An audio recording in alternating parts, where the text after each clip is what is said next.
कार्यक्रम के तहत आज हम पहुंचे हैं मोतिहारी विधानसभा के रालोसपा प्रत्याशी डॉक्टर दीपक कुमार जी के पास। डॉक्टर दीपक कुमार जी, आपका स्वागत है। बहुत बहुत धन्यवाद। हम अपने कार्यक्रम के तहत हमारा सबसे पहला सवाल वही है जो होता है, नेताजी आप कैसे हैं? बिल्कुल ठीक हूँ और मोतिहारी विधानसभा में इस बार बहुत अच्छा होने जा रहा है। यहाँ सब कुछ ठीक रहेगा। कह चुके हैं आपके विरोधी पार्टी, तो ऐसे में आप अपनी लड़ाई किन से मानते हैं?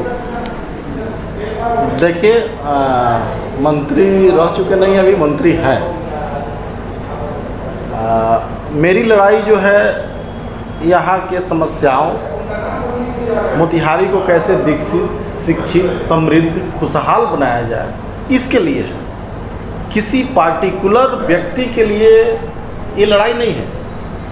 मेरी लड़ाई जो है स्पष्ट तौर पे पूर्वी चंपारण के इस मोतिहारी विधानसभा को कैसे संवारा जाए, कैसे बेहतर बनाया जाए, इस चीज़ की लड़ाई लड़ रहे हैं हम। और पूरे दावे के साथ मैं कह सकता हूँ आपके बीच कि इस लड़ाई को हम लोग बहुत ही बढ़िया से, बखूबी तरीके से जीत रहे हैं।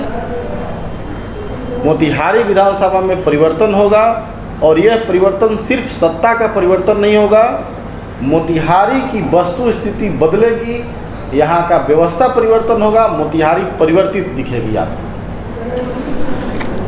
पिछले सरकार के विकास को आप किस रूप में लेते हैं? देखिए, पिछले सरकार का बात आपने छेड़ दिया, तो ये 15 साल का जो समय माननीय मंत्री श्री प्रमोद जी को मिला है, इस समय को इन्होंने बिल्कुल जो है गंवा दिया है और उसका खमियाजा यहाँ के आम जनता को उठाना पड़ रहा है। उनके सेहत पे तो कोई परेशानी नहीं है, वो तो खैर और जो है अपने आप को बुलंदी पे समझ रहे हैं, उनका जो सेहत है वो तो बन गया, लेकिन यहाँ के जनता का सेहत काफ़ी ख़राब हो गया है। चूँकि यहाँ बेसिक जो डेवलपमेंट होना चाहिए शहर का, काफ़ी ख़राब कंडीशन है। चाहे शहर के साफ़ सफाई का बात हो, इंफ्रास्ट्रक्चर की बात हो, नली गली की बात हो, सब चीज़ बिल्कुल विफल है। एजुकेशन सिस्टम की बात हो, एजुकेशन सिस्टम फ्लॉप है। हमें तो कहते हुए बड़ा तकलीफ़ हो रही है कि ये स्थानीय मंत्री सह विधायक के कारण यहाँ की चंपारण की धरोहर आयुर्वेद मेडिकल कॉलेज घोटालों के कारण बंद हो गया। उस आयुर्वेद कॉलेज से चंपारण सहित पूरे बिहार और पूरे हिंदुस्तान के छात्रों का कल्याण होता था। हिंदुस्तान कौन कहे कि नेपाल से छात्र आते थे और चिकित्सक बनते थे। उस कॉलेज को स्थानीय विधायक सह मंत्री जब ये सचिव थे, सन 2005 में पहली बार विधायक बने, तो उस आयुर्वेद कॉलेज के सचिव बने और इनके सचिव के रहते समय आयुर्वेद कॉलेज में लूट खसोट घोटाला हुआ, जिसके कारण हम कॉलेज। आप कैमरे पर डायरेक्ट विधायक जी को घेर रहे हैं? हाँ बिल्कुल, इस पर जांच हो, हमको कोई परेशानी नहीं है। जिलाधिकारी महोदय से हमको अभी भी कह रहे हैं कि कोई परेशानी नहीं है, वो जांच करवावे, जो दोषी होगा उस पर कार्रवाई हो, कोई परेशानी नहीं है, कोई घेरने वाली बात नहीं है। सच्चाई को कोई छुपा नहीं सकता। एक आप स्वास्थ्य विभाग से जुड़े हुए हैं, इनके स्वास्थ्य क्षेत्र में जो योगदान है आप उनको किस रूप में लेते हैं? देखिए, स्वास्थ्य विभाग तो बिल्कुल विफल है। आप पत्रकार हैं, आप पता कर लेंगे।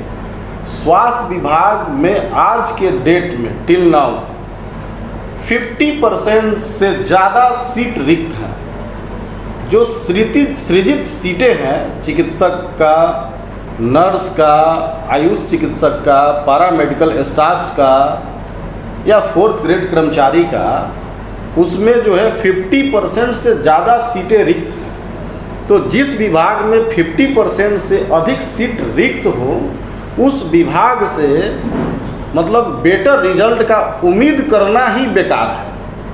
आपके मान लिए नॉलेज में बता दे या आप टीवी पे चलाएंगे तो लोग भी देखेंगे, तो लोगों के जानकारी के लिए बता दे कि हमारे मोतिहारी डिस्ट्रिक्ट हेडक्वार्टर का जो डिस्ट्रिक्ट अस्पताल है, सदर अस्पताल जिसको हम लोग बोलते हैं, सदर अस्पताल में एक साधारण अपेंडिक्स का ऑपरेशन तक नहीं हो सकता है।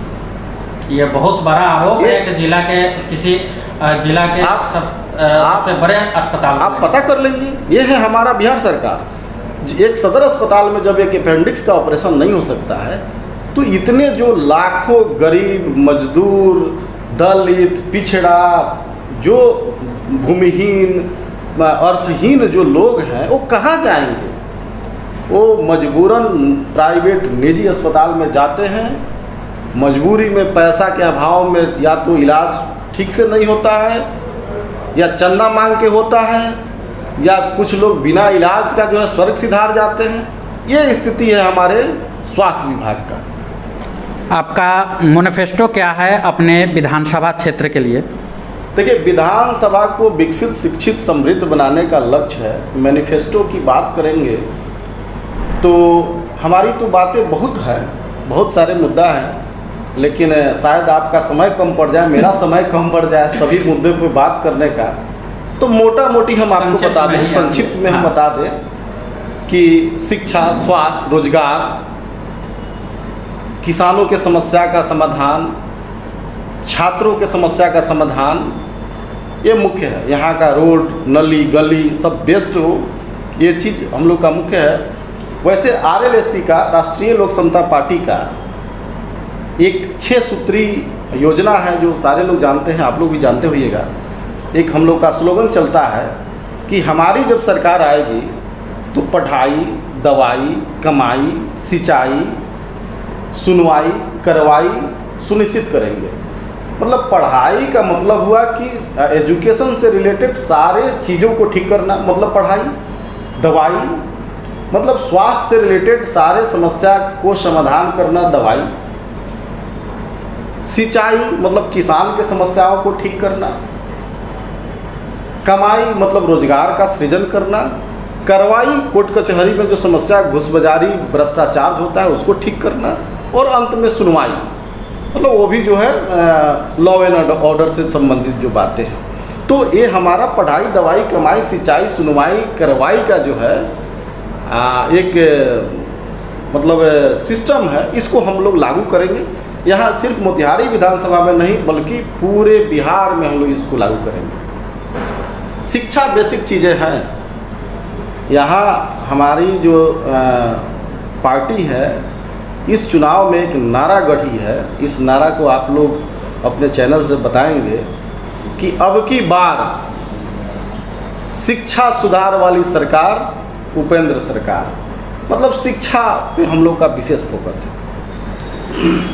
वैसे यहाँ का जो चीनी मिल का मुद्दा है किसानों के लिए एक बहुत बड़ी मुद्दा और बहुत पुरानी मुद्दा है। इन मुद्दा को आप अपने स्तर से किस रूप में लेते हैं? देखिए, ये बहुत ही दुर्भाग्य की बात है कि चीनी मिल हमारा बंद हो गया।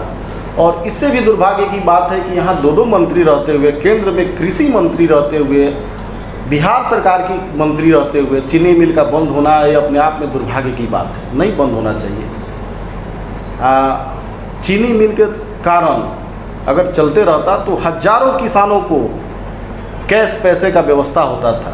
किसी के घर में बेटी की शादी हो, किसी को घर बनवाना हो, किसी के परिवार में किसी को हायर एजुकेशन के लिए बाहर भेजना हो, तो चीनी मिल से एक बार जो है पैसा मिलता था साल में 1 लाख, 2 लाख, 5 लाख, 10 लाख किसान को।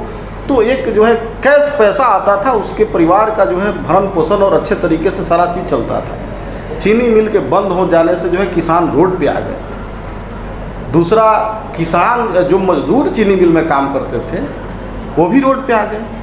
और इसका दोषी पूर्णतः यहाँ के मंत्री विधायक हैं। इसको कहने में हमको कहीं से कोई परेशानी नहीं है। हमारे जवाब में वो लोग जवाब देंगे। मुझे भी पता है कि भैया चीनी मिल प्राइवेट नहीं है, सरकारी नहीं है, प्राइवेट है। अरे प्राइवेट है तो गवर्नमेंट को अंडरटेक करने की कैपेसिटी भी है। ये भी लॉ पढ़ लीजिए। आपका यदि नियत सही होगा तो प्राइवेट चीज़ को भी जो है गवर्नमेंट अंडरटेक करके चला सकती है। आपके नियत में खोट है लेकिन अभी फिलहाल की जो सरकार है वो गवर्नमेंट को प्राइवेटाइजेशन करने पर तुले, तो ऐसे में प्राइवेटाइजेशन को गवर्नमेंट उसको सरकारी क्यों करेगी? वही तो सरकार का नियत ही गड़बड़ है। सरकार ही जो है माने क्या बोलते हैं, जिस तरीके से निजीकरण के आगोश में सरकार जो है सब चीज़ों को देते जा रहा है, वो चाहे रेलवे हो, हवाई अड्डा हो, सब कुछ है। अगर किसी दिन किसी को जो है ये सुनने का मौका मिले कि government of India is the private limited company, तो ये भी कहीं ऐसा ना दुर्भाग्य होगी कहीं ये भी हम लोग को सुनने को मौका मिले। तो दुर्भाग्य की बात है, लोग पहले प्राइवेट नौकरी करते करते जो है सरकारी होते थे, अब जो है सरकारी नौकरी करते करते प्राइवेट हो जा रहे हैं। ये हम लोग का मतलब दुर्भाग्य है। वैसे आपके पार्टी के ऊपर ये भी आरोप लगता है कि आपकी पार्टी जातीय समीकरण पर चलती है, इस पर आपका क्या? बिल्कुल 100% ये जो है निराधार आरोप है। हमारी पार्टी जो है समाज की पार्टी है, शिक्षा सुधार की बात करती है, सभी लोगों की बात करती है। हमारी पार्टी 6 पार्टी के साथ गठबंधन में है, सभी जाति धर्मों के लोग हम लोग के साथ हैं, कहीं से कोई जाति पार्टी की बात नहीं है। ये बिल्कुल 120% जो है निराधार बात है।